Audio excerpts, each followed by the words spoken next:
What's up, everybody? So today is a really special day for us Nine Inch Nail fans. You get that in there? Nine Inch Nails? Did you get that? Nine Inch Nails. So today, guys, marks the 60th birthday. Not an anniversary, guys. I guess you can consider it an anniversary / birthday, but birthday, guys, for 60th anniversary for the one and only Trent Reznor, Nine Inch Nails himself. You know, guys, very special day today. Again, we have the birthday for Trent Reznor. We also have a birthday for the singer of Queens of the Stone Age, Josh Homme. I know that Josh Homme and Trent Reznor are very big friends. They did a collaboration on Like Clockwork. I believe the song was called Fairweather Friends. Trent Reznor was supposed to go ahead and produce the whole album for Josh Homme, but Josh Homme asked him, and I know that things may be altered, and then Trent was, I think, getting into Nine Inch Nails and then other things. So yeah, guys, but as of for today, guys, Trent Reznor, Nine Inch Nails. Funny enough, because yesterday, listened to all of Pretty Hate Machine, listened to some Downward Spiral, some Broken, and been saving, you know, the best for last with the Fragile. So, guys, it being the 60th birthday for Trent Reznor, let me go and just start off by saying the impact that this gentleman has made in my life. I mean, guys, you know, I've discovered Nine Inch Nails, I would say around 5 to 6 years ago. And you know, got into them within year 0 and 9 Inch with Teeth, and I would say that, you know, with Teeth, year 0 with the albums, I checked that out first, really had me stick with the band, and eventually, guys, was really getting into like Trent Reznor's scores, was checking out Social Network and Gone Girl and things of that nature, and you know, everything just really seemed to stick from there. At first, guys, I was a really big fan of Marilyn Manson. You know, when it came to the industrial music and the, you know, the metal music. Eventually found out that Trent Reznor was the producer for a lot of this music and things of that, you know, of that nature for Marilyn Manson, for, you know, himself, had his own record label and things of that nature. So, really felt, you know, intrigued and interested in what this guy was doing, especially producing his own work and producing my favorite artist at the time, Marilyn Manson. I was doing his thing. Marilyn Manson is still one of my favorite artists. And, you know, when it comes to Nine Inch Nails, Marilyn Manson, Linkin Park, all that 90s, 2000 stuff, guys, that is my stuff right there. Even the 80s, along with Depeche Mode.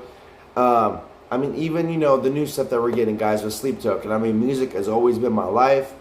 And, you know, discovering Nine Inch Nails, this was probably the biggest path of musical journeys that, you know, I've personally ever been on. Every album really hits home personally. It, you know, hits a spot somewhere for me. If, you know, whether I've went through it or going to go through it, you know what I mean? The bodies of work in Nine Inch Nails really define not only Trent Reznor's life, but my, you know, my life itself.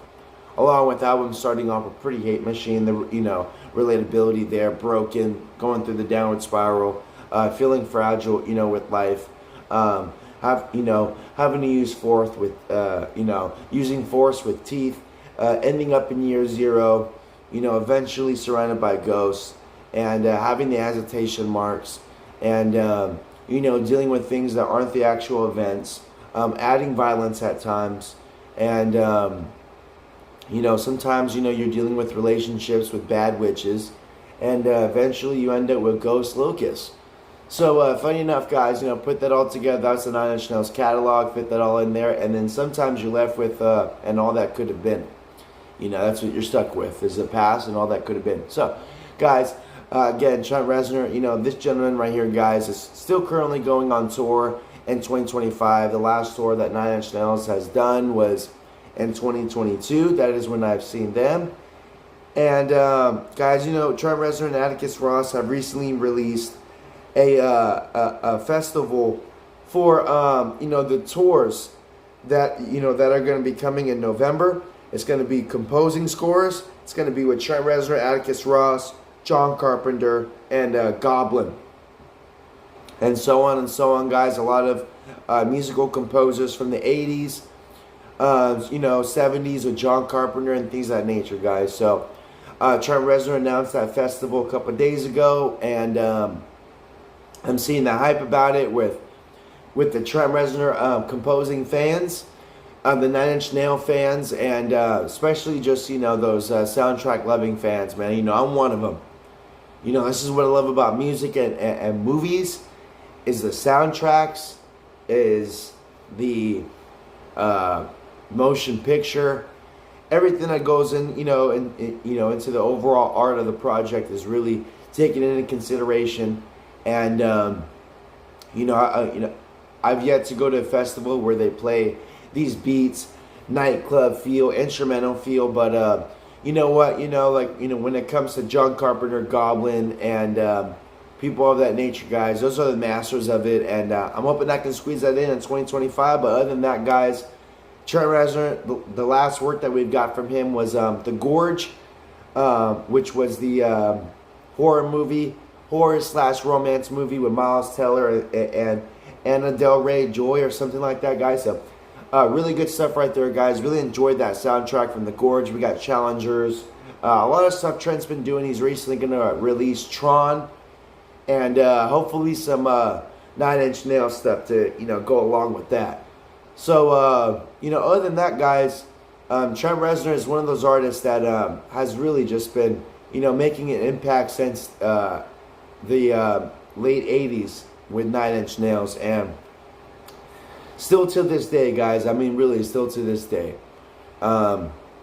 This guy right here, teaming up with Atticus Ross in 2005 after With Teeth, has really been doing Trent Reznor good, the band good, and the soundtracks have been top notch from literally Social Network from here on out. So really tuned in into what 9 Inch Nails Trent Reznor is doing this year. And this guy turning 60, I'm telling you, that does not show on this guy's capabilities, his power, his looks, his strengths, his energy, his commitment is really all still there, guys, from the 80s, from literally all the bullshit on that this guy's endured, and the suicidal things, the troubles off of The Fragile, obviously his downward spiral, feeling like a pretty hate machine, and still being able, guys, to hang in there and go through all the challenges and make a soundtrack, with challengers. So I love you, Trent Reznor. I really want to thank you. I really want to tell you a happy 60th birthday. You are the biggest inspiration of my life, and I really appreciate you for the musical journeys you provided for me and along with millions of fans. And we are not done yet, baby. We are not done yet. Being 60 years in, Trent, and I know that that's just, you know what I mean? Your energy is still consistent, still remains unaffected, and I'm still going to remain here as a 9 Inch fan, attended and interested. So, Trent, I will stay tuned on what you got. Again, thank you. Happy birthday. Happy 60th birthday. Love you. Love you, Atticus Ross. Love the whole band. And thank you, guys, for all the musical journeys and memories you've established in my life alone. So, thank you, Trent. Thank you, everybody, for tuning in. This one right here, guys, is just a major shout out to Trent Reznor. That is always going to be a necessity when it comes to anything involving Trent or 9 Inch Nails. So, thank you guys for sticking with me on this one. Be sure to tell the legend himself, Trent Reznor, happy birthday. And until next time, guys, on the topics. Deuces! Happy birthday, Trent. Love ya.